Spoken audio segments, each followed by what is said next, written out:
Good morning students. आज हम पढ़ेंगे सर्वनाम। बच्चों, ये टॉपिक हम पिछली कक्षा में पढ़ चुके हैं। आज हम जो कुछ हमने जाना है पिछली कक्षा में एक बार उसको दोहरा लेते हैं, उसके बाद आज की कक्षा शुरू करते हैं।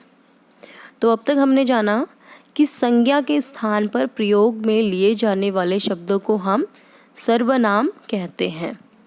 सर्वनाम का अर्थ है सबका नाम, जैसे कि मैं, तुम, वह, कौन आदि।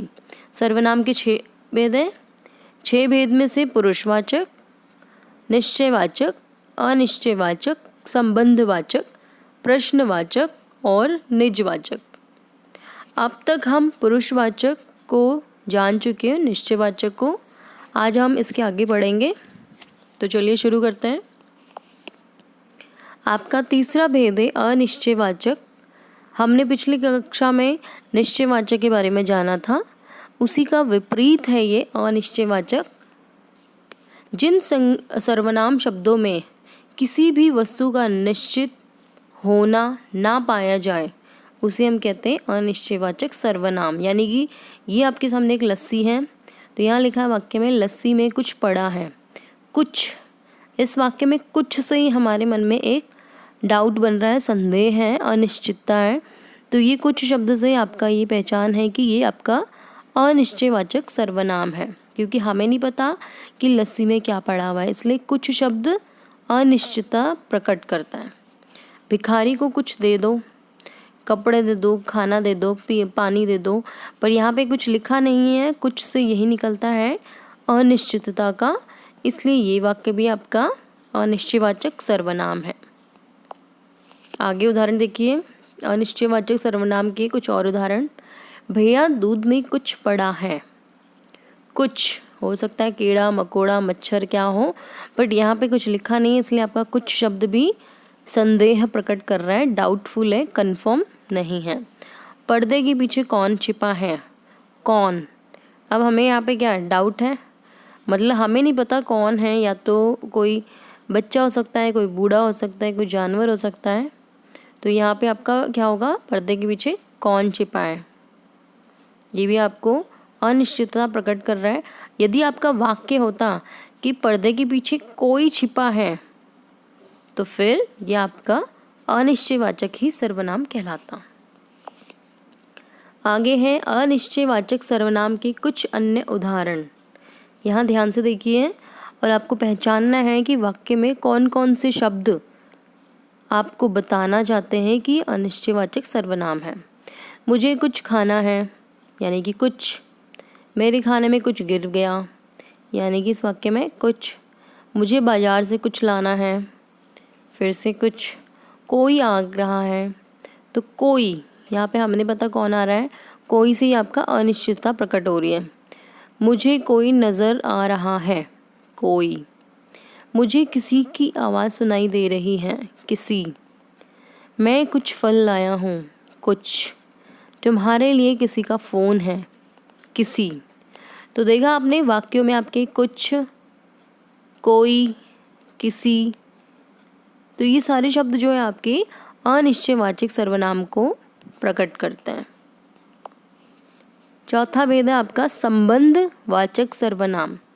नाम से जैसे स्पष्ट है कि जिन सर्वनाम शब्दों से दो अलग अलग बातों का संबंध प्रकट हो, यानी जोड़ना उनका प्रकट हो, वे सर्वनाम शब्द आपके जो प्रथम वाक्य के से उसके आश्रित वाक्य को जोड़ते हैं। यानी जो पहला वाला वाक्य है ना, वो दूसरे वाले वाक्य को जोड़ के अपनी बात को पूरा करता है। साथ ही जो पहला वाला वाक्य है उस पे एक जो पीछे वाला वाक्य है वो आश्रित है, उसी पे डिपेंड है। वो जो पहली वाली बात बोली जाएगी उसी के बेस पे दूसरी वाली बात होगी। जैसे कि जैसा बोओगे वैसा काटोगे। ये जैसा बोओगे, अगर ये स्टेटमेंट पहले नहीं बोली जाती तो ये वाली बात भी नहीं बोली जाती।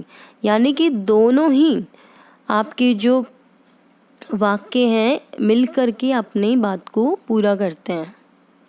और इनमें आपकी पहचान ये है संबंधवाचक सर्वनाम में, आपके जो, सो, जैसा, वैसा, जिसकी, उसकी, जैसे, है ना, ऐसे शब्दों का प्रयोग होता है जो थोड़े तुकबंदी वाले शब्द हों, साथ ही आपके वाक्य को जोड़ने का काम करें। इसे कहते हैं हम संबंधवाचक सर्वनाम। अगला वाक्य देखिए, जो करेगा सो भरेगा। तो इसमें फिर से जोड़ने का काम किया जो और सो ने। ठीक है, आगे कुछ और उदाहरण भी है। जो परिश्रम करता है वही जीतता है। ये जब आपकी पहली वाली बात पूरी हुई तभी आपकी दूसरी वाली बात कंप्लीट हुई, यानी पूरा जो वाक्य है वो दो वाक्यों को जोड़ के बना है, संबंध है दोनों वाक्यों में, तब जा कर के आपकी बात पूरी हुई है। जैसा करोगे वैसा भरोगे, यानी अगर बुरा करोगे तो आपके साथ बुरा होगा। तो ऐसा यहाँ पे बोला गया है, जैसा और वैसा संबंधवाचक सर्वनाम है। कुछ और उदाहरण भी देख लेते हैं। जो सोएगा सो खोएगा, जो जागेगा सो पावेगा। जैसी करनी वैसी भरनी, जैसा कर्म करोगे वैसा फल मिलेगा। जिसकी लाठी उसकी भैंस। यह वही लड़का है जो घर आया था। अब देखिए, कभी कभी हमारे संबंधवाचक सर्वनाम का प्रयोग किसी व्यक्ति वस्तु के लिए भी होता है। जैसे यहाँ पे बताया गया, यह वही लड़का है जो घर आया था। जितना काम करोगे उतनी पगार मिलेगी। जो बच्चे परिश्रम करते हैं वो सफल होते हैं। यह वही पुस्तक है जो मुझे मिल नहीं रही थी। जो बच्चे मेहनत नहीं करेंगे वे फेल हो जाएंगे। तो यहाँ पे देखा कि कुछ आपके सामने ऐसे शब्द हैं जो वाक्य को जोड़ रहे हैं, और यहाँ पे एक आपका वाक्य प्रधान है, यानी कि मेन वाक्य आपका पहला वाला है और दूसरा वाक्य उस पर आश्रित है, डिपेंड है। जब हमने ये वाली बात बोली तब हमको दूसरी वाली बात बोलनी पड़ी और तब जाके आपकी पूरी बात कंप्लीट हुई। ठीक है, संबंधवाचक सर्वनाम आपके दो वाक्यों को जोड़ने का काम करता है, साथ ही दोनों वाक्यों के बीच संबंध प्रकट करता है। तो चलिए देखते हैं आपको ये पाठ कितना समझ आया है। यहाँ पे कुछ प्रश्न हैं जो आपको खुद करने हैं। प्रश्न है, निम्नलिखित वाक्यों में प्रयुक्त सर्वनाम शब्द और उनके भेद लिखिए। मैं प्रतिदिन व्यायाम करती हूँ। इसमें आपको सर्वनाम शब्द को ढूंढना है और फिर उसके भेद का नाम भी लिखना है। यहाँ पे खिड़की से कौन झाँक रहा है, उस डिब्बे में क्या रखा है। ठीक है, तो यहाँ पे आपको खुद ही करने सारे प्रश्न। आपको ये प्रश्न आपको गृह कार्य यानी कॉपी में लिखने हैं और याद करने हैं। अगली कक्षा में मिलेंगे सर्वनाम के अन्य दो भेदों के साथ। तब तक के लिए धन्यवाद।